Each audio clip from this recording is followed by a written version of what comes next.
Coming up on the Sports Desk, the South Spartans are only a few victories away from the title game. See if they can win their 6th in a row and advance on. Plus, are you really smarter than a 5th grader? Well, a few years ago, a couple of 11-year-olds from Torrance set the bar a little higher as they continue to bring our community a little closer. That story and more coming your way right now.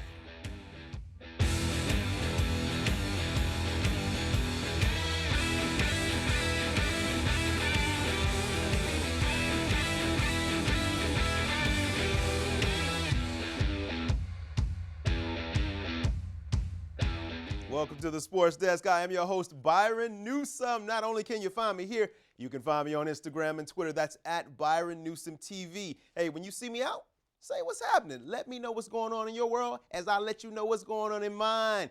The Sports Desk is your show, and I want to put you on.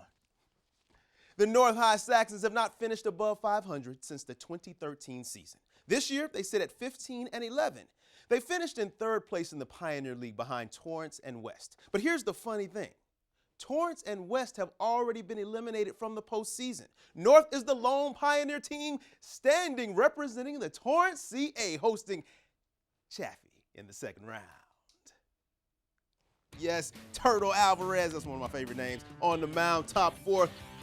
North leads by 1. Anthony Gula up at the plate, connects and sends it deep, but yeah, Brett Takeuchi catches it for North. They are up 2-1. Bottom 4, 2 men on for the Saxons. Jevin Grayson hits it over the center fielder's head. Thomas Bainton and Kyle Hatai score. North goes up 4-1, but then after he scores this is when it happened. Top of the 5th, the bases were loaded. Alvarez walks in a run. That cuts the lead to only 2. It's 4-2 now. Alexander Cotton comes up in relief for Alvarez, causes an easy ground to the short, but the throw is short. It is short. It bounces, 2-run score. He goes ahead and sends the other man in. It is a 4-4 ball game. Next batter up, Nathan Beltran. He comes up, and look what he does. Yeah, he hits it deep. It didn't go over the fence, but all the way to it, all the way to left center. Reese Gomez gives Chaffey the lead. North changes pitchers again. This time it's Glenn Searcy. And what does he do? He comes in, he's ready. He's like, I'm about to do some things, and I'm about to do what we need to do. He shuts him down, but the damage is already done. They score 6 runs in the 5th. Bottom of the 6th. This time, Searcy is called out on strikes. Then Anthony Pham goes down swinging. North trails 7-4, top of the 7th. Another hit right here brings in 2 runs as Chaffey beats North 9-4 in the 2nd round matchup. The Saxons finish the season with a record of 15-12. Now in girls softball, 3 teams from the Pioneer League made it to the playoffs. West, a team that finished in 3rd place, along with South and North. Winning finished, they both as co-league champs. They both were. North was ousted in the 1st round. South and West made it to the 2nd round. The Spartans hosting Quartz Hill in this 2nd round matchup. Quartz Hill is in town. Maddie Stockslager is on the mound with JE10. You see that right there on her visor? It still represents Jesse S. Force. And this one is no different. Early and often. Stockslager striking out the Rebels 1 by 1. A lot of fist bumps and high fives in this one. You see this? This happened a lot. They ran to the pitcher's mound more than they ran around the bases in this one. High five, bop, bop, bop. That's how you do it. Stockslager getting it done on the mound. And then a blooper over the first baseman's head. South scores a run. It is 1-0. South is leading. Runners on each base. They're trying to extend it. 2 runners on, but a hit to the pitcher right here is out. Spartans lead by 1. 1 run in, not a lot. But when you are pitching like Maddie is, 1 run is plenty. Look at this. Striking them down, sitting them down. Easy as 1, 2, strike 3. But why not add another for insurance? Summer Kissling coming up to bat for the South Spartans. Georgia Benoit scores And that was enough as South shuts out Quartz Hill 2-0. South held on to win this one off the bat and the arm of Matty Stockslager. 2-0 over Quartz Hill in the quarterfinals. The Spartans beat Sultana 5-0. Matty Stockslager was the pitcher in this one as well. Now check this out. In these two games, Stockslager struck out a total of 30 batters. 16 Ks against Quartz Hill and 14 against Sultana. Sofia Fernandez led the way with the offense, going 3 for 4 with a home run and a double and 2 RBIs in this one. So they move on to the semifinal round to face the West Warriors. Yes, we have two teams from Torrance in the semifinals. West beat Alverno Heights 3-1, and then in the quarterfinals they came back to beat Fillmore 7-5. This will be the 5th time these two teams meet this season. They split the first 4. Now the winner of this one will determine who plays for the Southern Section title. Your sports desk will keep you posted as West and South square off one more time. And hey, here at the Sports Desk, we like to keep you on top of things going on in your neighborhood. And as the baseball and softball team seasons have ended at North, the action on campus has not. The Special Olympics launched a new youth activation campaign that will be launched right here in Torrance. North High will be hosting the first annual Unified Track and Field Games on campus this week. The campaign urges youth everywhere to play and ultimately live unified by breaking down the barriers that exclude people with intellectual disabilities. To learn more about the campaign and to get involved today, go to playunified.org. Also at North, the Alumni Association has started a petition to change the name of Saxon Stadium to Coach Steve Schmidt's Stadium. Coach Schmidt's, he was a 1966 graduate of North High. He taught PE for 40 years and coached football, wrestling, golf, track, basketball, and baseball. Current football coach Todd Croce said he was an invaluable part of North High athletics. Coach Schmidt passed away the morning of a North versus West football game in 2015. He's been remembered by many, and over 500 people have already signed the petition online. The support for the petition is continuing to gain steam. Coming up on the Sports Desk, what were you doing when you were in the 5th grade? Well, a couple of Torrance youth are setting the bar even higher for future elementary school kids. See how Ian and Joey's vision have impacted an entire community. That story and more when we come back.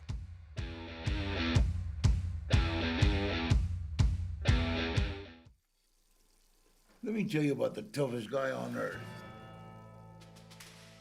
He does the work of 2 jobs, but only gets paid for one. He's tough enough to feed the man that gave him a lifetime of nourishment. He has the crazy strength to lift the man that raised him up without even flinching. That's right. No employee of the month bonus check here. This guy, no, this warrior, will always be by his father's side, even if his dad will hardly remember. Good luck finding a gym to train for that. If this guy isn't the toughest guy on the planet, then I don't know who is. Caregiving is tougher than tough. Find the care guides you need at aarp.org/caregiving.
Welcome back, and you already know the drill. You can see me here now, but I'm always on Twitter and Instagram. That's at Byron Newsome TV. Find out what's going on with us and let me know what's going on with you. Send me videos and pics from games, and I will get you on the Sports Desk. Now, like most kids, when I was in 5th grade, you could find me in my room playing video games. But a couple of Torrance youth have set the bar a little higher for elementary school kids. In 2014, then fifth graders Ian DeMontenac and Joey Reinsky came up with an idea to have some fun and meet some new people. Well, 4 years later, their little idea has blossomed into an event that our city looks forward to every single year. At first glance, this may look like a normal kids' basketball game. You know, running, passing, and hitting jumpers. But these kids, they're part of an annual fifth grade co-ed basketball tournament that the City of Torrance could not be more proud of. It got started by me and my friend Joey in fifth grade. We were kind of having pickup games, you know, just having fun. And we just thought, why don't we just have a tournament for all the elementary schools to get together and have fun, and we'd be able to meet new people and learn new stuff. It's a great event that all of our fifth grade kids really look forward to participating in and getting involved. And obviously the families love it because it was a packed house for every single game. And so I think it's something that we should continue because it is very positive. This year's tournament featured Torrance, Hickory, Fern, John Adams, and Arlington Elementary School. All these teams fought it out for that coveted team trophy and plaque with their team's name on it. And while it feels good to come out on top, that's not why Ian and Joey created this event. This tournament isn't really about winning. It's about just making new friends, having fun. I know some people think, oh, you know, you win, it's like, you know, but if you lose, you still play. It's not like you're out forever. You still get to have fun and play your heart out. What I enjoyed the most was just coaching the kids and getting to know them during practices. And I told them, you know, don't worry about winning or losing. I'm just proud if you work hard. So for me, it was nice to get relationships going. The kids are together and having fun. We're going to go out to eat, and I promised them ice cream. So it's just been a fun experience for me. Congratulations to Coach Steve. He led Arlington Elementary to their second consecutive tournament win. Ian and Joey's event is continuing to grow, and they hope to have even more schools and parents involved next year. Still to come on the Sports Desk, 4 teams left in the CCCAA State Championships. See if the El Camino Warriors can finish out the season on top as they try to take down the defending champs in Game 1. Scores, highlights, and more when your Sports Desk returns.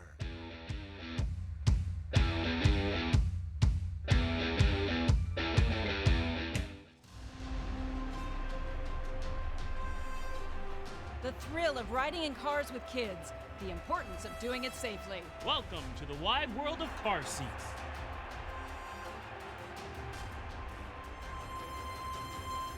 Up next is Juan, competing in the right car seat challenge. On your mark, get set, go!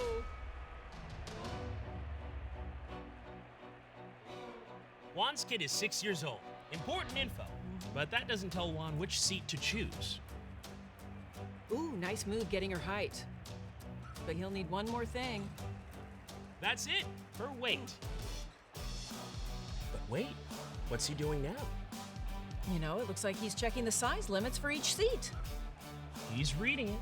He seems to be making up his mind.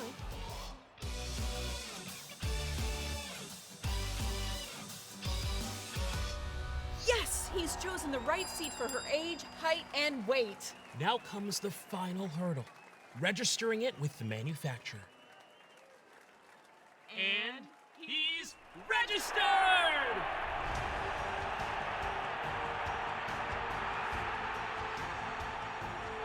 Congrats, Juan. You are a car seat champion.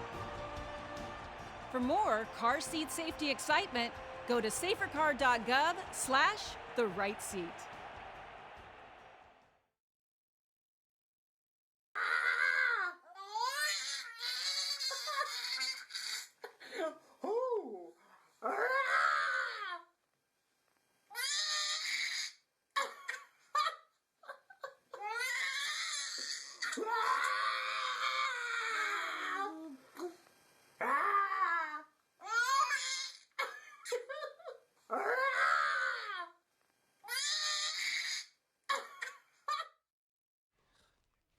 Welcome back to the show. Now, if you've watched the Sports Desk over the last few months, you would know that the El Camino Warriors baseball team is having one of its best seasons in school history. They were 39-9 going into the 4-team double elimination state finals tournament. First up for the Warriors, the defending state champ, Santa Rosa. Taylor Rashi pitching 0-0 in the bottom of the second inning.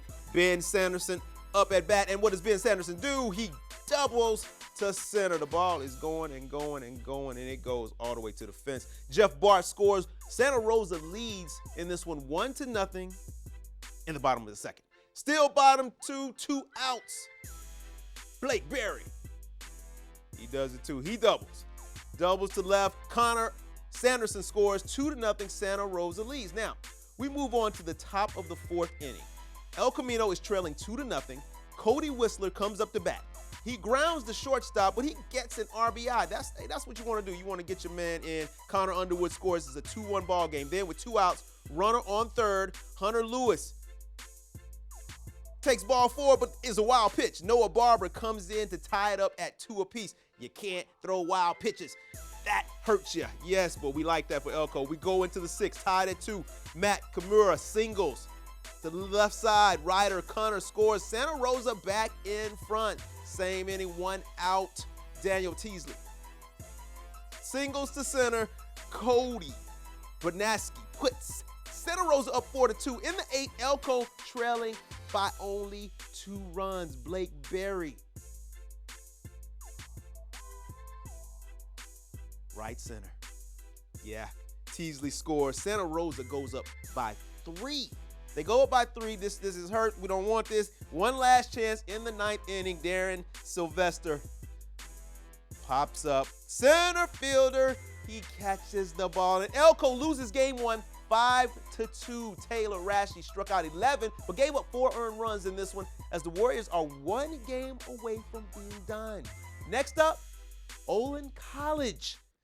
Cassius Ham pitching for the Warriors. He looked really, really good in this one, getting 2 Ks in the first inning. That was one of them, and that was the second one. He had 9 strikeouts for the game. Now 0-0 in the 5th inning. Hunter Lewis hits one deep. Center fielder is there, but he can't catch it. Couldn't get to it. Barber and Whistler come in to score. The Warriors go up 2-0. Same score in the top of the 7th. Darian Sylvester just over the second baseman's head. Barber scores, and Whistler, watch this, in the home plate. Can he get in? Can he get in? Just beats the throw. 4-0. Elko leads. It was 6-1 final at bat for Ohlone. Ham gets him swinging at the end of the game and sets up another match. Yes, that's over. The Warriors avoid elimination as Ham picks up win number 13. He pitched a complete game with 9 Ks in the win. This win sets up a rematch with Santa Rosa. Santa Rosa lost to Grossmont earlier in the day, and the loser in this one goes home. Santa Rosa, yes, they played an extra one. Santa Rosa in this day, bottom 6, tied at 1. Brady Dorn triples all the way as far as you can go to the right side.